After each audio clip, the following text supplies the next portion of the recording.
औज़ुबिल्लाहिमिनश्शैतानिर्रजीम बिस्मिल्लाहिर्रहमानिर्रहीम। Dear students, अस्सलाम वालेकुम। उम्मीद है सब खैरियत से होंगे। तो आज हमारा नेक्स्ट चैप्टर है 20th chapter, chromosomes and DNA.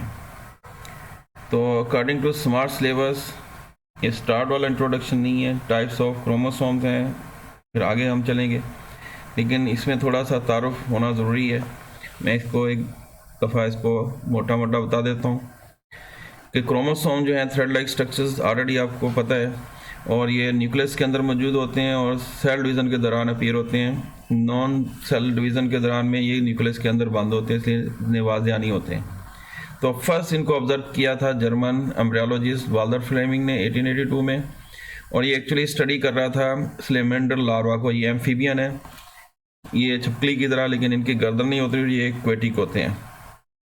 ये मेंढकों की तरह यानी फ्रॉग्स की तरह ये पानी में रहते हैं। तो रैपिडली डिवाइडिंग सेल्स स्लेमेंडर लार्वा के स्टडी कर रहा था, तो तब इसने क्रोमोसोम को डिस्कवर किया। तो ये सारे यूकैरियोटिक सेल में डिस्कवर हुए, लेकिन इनकी तादाद या नंबर जो वेरी करती थी, और सबसे कम तादाद जो है पेनिसिलियम में है, और इसमें एक ही पेयर ऑफ क्रोमोसोम है, जबकि सबसे ज़्यादा जो है वो 500 पेयर्स कुछ फर्न्स के अंदर हैं। यानी ये मिनिमम होगी और ये मैक्सिमम। मॉस्किटो में, फिर हनी बी में ये डिफरेंट तादाद दी हुई है, डिफरेंट ऑर्गेनिज्म में ये वेरी करती है स्पीशी टू स्पीशी। जबकि ह्यूमंस में 46 क्रोमोसोम है, 23 पेयर्स और 46 क्रोमोसोम, और हर क्रोमोसोम के ऊपर हंड्रेड्स और थाउजेंड्स जीन्स हो सकते हैं। और ये किस में रोल प्ले करते हैं? In determining how a person body develops, यानी एक तो स्ट्रक्चर को, बॉडी स्ट्रक्चर को, और उनके फंक्शंस को कंट्रोल करते हैं। तो इनका पोजेस करना यानी सारे क्रोमोसोम का होना ज़रूरी है, ना ज़्यादा ना कम। अगर ज़्यादा या कम होते हैं, यानी कोई अगर मिसिंग हो जाते हैं या ज़्यादा हो जाते हैं, या उनके पार्ट्स या पूरा क्रोमोसोम, तो ये इसके कॉन्सिक्वेंसेस बड़े, यानी इनके रिजल्ट बड़े सीरियस होते हैं, और इवन डेथ भी हो सकती है। अब आते हैं असल टॉपिक की तरफ, टाइप्स ऑफ क्रोमोसोम्स। तो टिपिकली क्रोमोसोम क्रोमेटिड्स का बना होता है, इसमें एक सेंट्रोमियर होता है। इसको मैं इसके ऊपर शो कर देता हूँ। तो क्रोमोसोम्स को पहचानना हो तो उसको देखते हैं, उसका सेंट्रोमियर। इसको अमूमन हम इस तरह से करके बना देते हैं। एक्चुअली ये लॉन्ग थ्रेड स्ट्रक्चर होता है, ये आपस में क्वाइल हुआ होता है, इस तरह से लिपटा होता है, क्वाइलिंग, सुप्रा क्वाइलिंग, और बाकी तो ये इस तरह से एक्सपेंडेड होता है, लेकिन एक दो जगह पे ये कंस्ट्रिक्टेड होता है, यानी दबा होना। ये कह लें कि यहाँ पे ये कंस्ट्रिक्शन है, ये एक्चुअली वो जगह है जहाँ पे स्पिंडल फाइबर्स आके लगते हैं, इनको कहते हैं सेंट्रोमियर।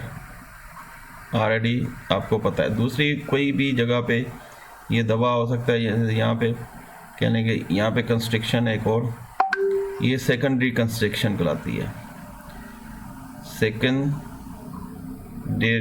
कंस्ट्रिक्शन।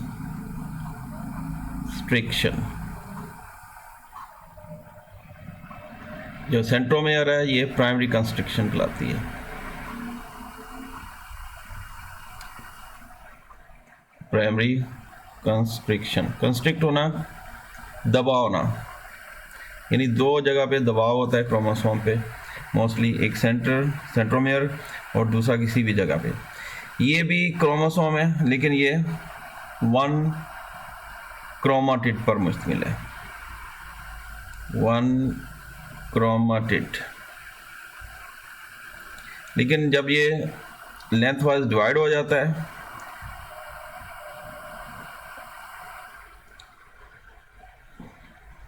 और दो क्रोमाटिड्स पर मुश्तमिल होता है, तो ये भी सिंगल क्रोमोसोम है, क्योंकि इसके भी एक ही सेंट्रोमियर है। मे भी कंस्ट्रिक्शन दूसरी जगह पे कहीं हो सकता है, यहाँ पे हो, दोनों पे होगी इस तरह पे, क्योंकि ये एग्जैक्ट डुप्लीकेट होते हैं, कापी होती है। तो एक ही सेंट्रोमियर हो तो इसका मतलब ये भी एक ही क्रोमोसोम है, सिंगल क्रोमोसोम। लेकिन ये क्रोमोसोम जो है ये 2 क्रोमेटिड्स पर मुश्तमिल है। जब तक ये जुड़े हुए हैं तो एक ही क्रोमोसोम कंसिडर होगा, 2 क्रोमेटिड वाला, जबकि ये वाला जो है ये सिंगल या 1 क्रोमेटिड पर मुश्तमिल है, ये भी एक क्रोमोसोम है। यानी ये वाला भी एक क्रोमोसोम, ये भी क्रोमोसोम। कैसे पहचानना है? सेंट्रोमियर की बेस पे। अगर सेंट्रोमियर एक ही है तो एक ही क्रोमोसोम होगा। फ़र्क क्या होगा कि ये 1 क्रोमेटिड पर मुश्तमिल है जबकि ये 2 क्रोमेटिड्स पर मुश्तमिल है। तो इसके कितने हिस्से हो गए? एक तो क्रोमेटिड के एक क्रोमेटिड है या 2 क्रोमेटिड, और ये सेंट्रोमियर के अलावा ये इनको आर्म्स कहते हैं। मतलब ये सेंट्रोमियर है, इसका ये वाला एक आर्म और एक ऊपर वाला आर्म, यानी इस तरह से 2 आर्म्स होते हैं इनके। फिर सेंट्रोमियर को प्राइमरी कंस्ट्रिक्शन कहते हैं, इसके अलावा भी सेकेंडरी कंस्ट्रिक्शंस हो सकती हैं। तो ये डिफ़र करते हैं वाइडली किन किन बेसिस पे, डिफरेंट चीज़ों पे ये बहुत ज़्यादा मुख्तलिफ होते हैं एक दूसरे से। जैसे लोकेशन ऑफ सेंट्रोमियर, साइज़ हो गया इनके, स्टेनिंग प्रॉपर्टीज़ यानी डाइज़, कौन सी डाइज़ यूज़ करते हैं और उनका रिस्पॉन्स कैसे आता है, किस तरह से ये रंगे जाते हैं, इनको स्टेन किया जाता है। फिर लोकेशन ऑफ सेंट्रोमियर, सेंट्रोमियर की लोकेशन कहाँ पे है। फिर इनकी लेंथ दोनों आर्म्स की, यानी ये वाली आर्म की लेंथ और ये वाले आर्म की लेंथ कितनी है, इस पे भी इनको वेरिएशन है काफ़ी ज़्यादा।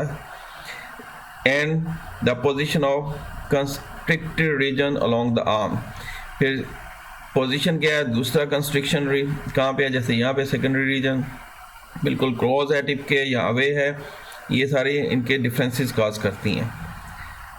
द पर्टिकुलर अरे, अब इसको अलग से अंडरलाइन करना है। तो पर्टिकुलर अरे एक्चुअली क्या होता है कि इन्होंने तरतीब लगा ली है क्रोमोसोम्स की, इनको नंबर देने में कामयाब हो गए हैं कि कौन सा क्रोमोसोम किस तरह से, इनको तरतीब से जब रख देते हैं तो इसको अरे बोलते हैं, यानी एक तरतीब दे देते हैं इस तरह से, पहला क्रोमोसोम, दूसरा, और 22 पेयर्स क्रोमोसोम के, और 23rd जो है वो सेक्स क्रोमोसोम्स का पेयर है। तो ये जो अरे बनती है, लाइन या कतार बनती है, इसको कैरियोटाइप कहते हैं। The particular array of chromosomes that an individual possess is called karyotype. जैसे जो जितने भी यानी जीन्स होते हैं, क्रोमोसोम होते हैं किसी इंडिविजुअल में, जो कम्बिनेशन ऑफ जीन्स होती है उसको जीनोटाइप कहते हैं। Combination of, particular combination of genotype in an individual, यानी जितने भी जीन्स होंगे उसको जीनोटाइप कहेंगे। लेकिन ये तरतीब जो होगी, सीक्वेंस जो होगा, उसको कैरियोटाइप कहेंगे, यानी इनको तरतीब के साथ रखते हैं। और जो पोजीशन, क्योंकि ये भी बहुत इंपॉर्टेंट चीज़ है, ये जो तरतीब है इनकी, द पर्टिकुलर अरे जो बनती है क्रोमोसोम की किसी भी इंडिविजुअल में, इसको कैरियोटाइप कहेंगे। और कैरियोटाइप्स शो मार्क डिफरेंसेस, बहुत नुमाया फ़र्क देती हैं among species, species to species ये वेरी करती हैं, and sometimes even among individual यानी एक स्पीशी के जो मेंबर्स हैं उनमें भी ये डिफरेंसेस शो करती है। तो द क्रोमोसोम्स, फिर इनके आगे डिफरेंट टाइप्स हैं सेंट्रोमियर की बेस पे, टीलोसेंट्रिक, एक्रोसेंट्रिक, सब मेटासेंट्रिक और मेटासेंट्रिक कहते हैं।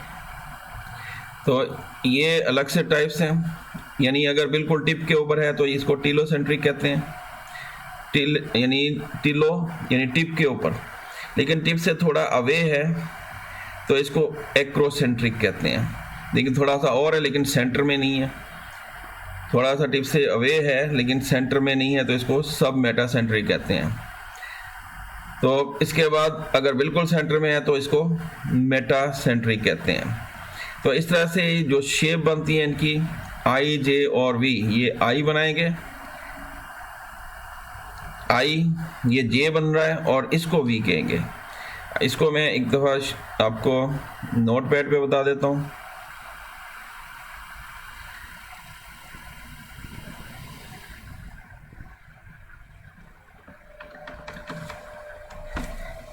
एक्चुअली ये सेंट्रोमियर वो पॉइंट होता है जहाँ पे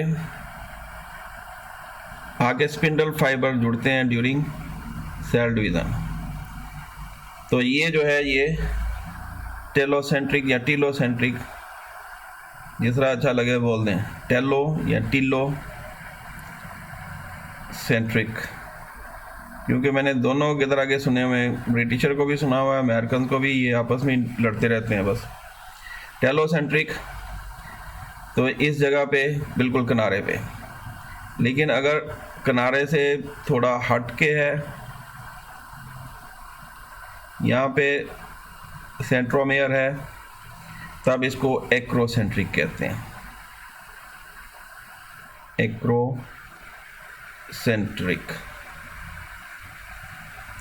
फिर किनारे से थोड़ा सा और हट के, लेकिन सेंटर में नहीं, तो इस जगह पे मौजूद है, तो इसको कहते हैं सब मेटासेंट्रिक।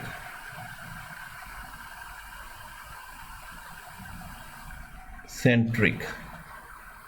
और जब ड्यूरिंग एनाफेज स्पिंडल फाइबर्स आके जुड़ते हैं और एनाफेज में मुखालफ पोल्स की तरफ जब इनको खींचा जाता है, तो उस वक़्त इनकी जो शेप बनती है, यानी यहाँ पे आगे स्पिंडल फाइबर लगा तो ये शेप जो बनती है, इसको नाम देंगे कि ये जे शेप है, जे शेप। क्योंकि यहाँ पे जो आके लगेंगे स्पिंडल फाइबर्स सीधे, तो ये आई शेप होती है, ये दोनों कहलाएंगे ये आई शेप ड्यूरिंग एनाफेज। जबकि ये जो है ये जे शेप बनाएगा ड्यूरिंग एनाफेज। जबकि तीसरा जो टाइप है कि centromere exactly at the centre, इसको कहेंगे मेटासेंट्रिक।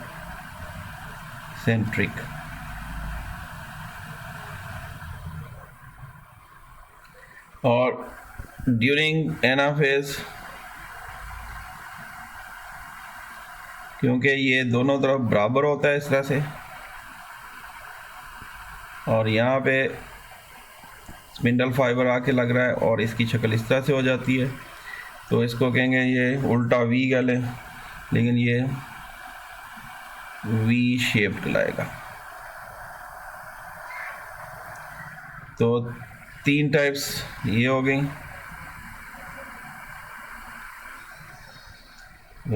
ये टेलोसेंट्रिक 1, एक्रोसेंट्रिक 2, सब मेटासेंट्रिक, मेटासेंट्रिक 4 हो गई। यानी 3 टाइप्स जो हैं वो आई शेप के रेफरेंस से, जे शेप के रेफरेंस से और वी शेप के रेफरेंस से।